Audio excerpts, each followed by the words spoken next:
प्यारे श्रोताओं नमस्कार। मैं हूँ आपकी होस्ट मीता गुप्ता। ज्ञानवापी चैनल में आपका स्वागत है। आप सुन रहे हैं पॉडकास्ट अद्भुत चरित्र। दोस्तों, महाभारत कथा में 2 गुट या परिवार कह लें प्रमुख थे।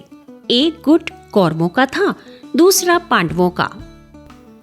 ये दोनों आपस में ताऊ चाचा के बच्चे थे। फिर भी कौरवों को पांडव एक आंख नहीं सुहाते थे। कौरवों के पिता धृतराष्ट्र थे और पांडवों के पिता पांडु। पांडु के नाम से ही पांडव नाम पड़ा था। तो आज का अद्भुत चरित्र है महाराज पांडु।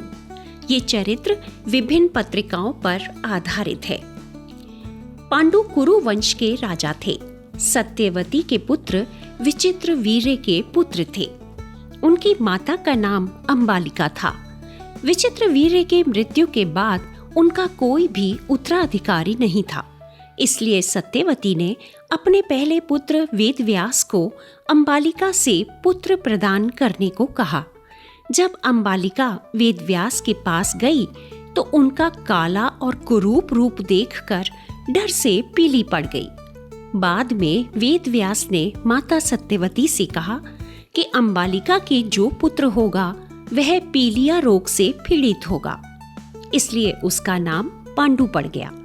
चूंकि पांडु के बड़े भाई धृतराष्ट्र अंधे थे, इसलिए पांडु को हस्तिनापुर का राजा बनाया गया। पांडु ने अपने राज्य के प्रति अपने कर्तव्यों को अच्छी तरह निभाया। पांडु का विवाह यदु वंश की राजकुमारी कुंती और मद्र देश की राजकुमारी माद्री से हुआ। एक बार पांडु वन में शिकार खेलने गए। वहां उन्होंने ऋषि किंदम और उनकी पत्नी को साथ में क्रीड़ा करते हुए गलती से मृग समझकर बाण मार दिया। मरते हुए ऋषि किंदम ने पांडु को श्राप दिया कि यदि वे भी अपनी पत्नी के साथ संबंध बनाएंगे तो उनकी मृत्यु हो जाएगी। इस बात से दुखी होकर जब पांडु शिकार से लौटे तो विलासी जीवन के प्रति उदासीन होकर राज्य को त्याग कर अपनी पत्नियों के साथ वन में चले गए।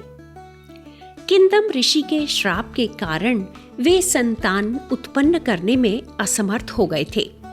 तब उनकी पहली पत्नी कुंती ने ऋषि दुर्वासा द्वारा प्राप्त वरदान मंत्रों का उपयोग करके देवताओं से 3 पुत्र प्राप्त किए।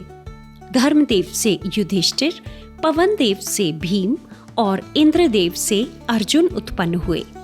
कुंती से यह मंत्र प्राप्त कर अश्विनी कुमारों का आह्वान कर माद्री ने भी नकुल और सहदेव को जन्म दिया।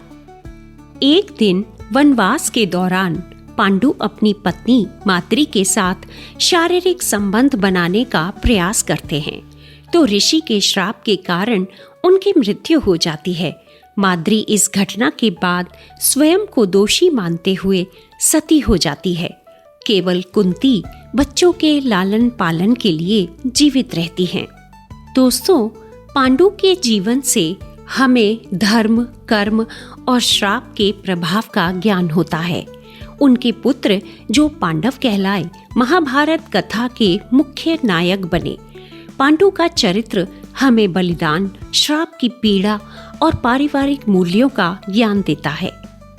तो दोस्तों, अब अगले एपिसोड में हम सुनेंगे पांडु के बड़े पुत्र जो महाभारत कथा में सबसे ज्यादा सत्यवादी और धर्म के अनुसार चलते थे, उनकी कहानी। नाम तो आप समझ ही गए होंगे जी, युधिष्ठिर का अद्भुत चरित्र।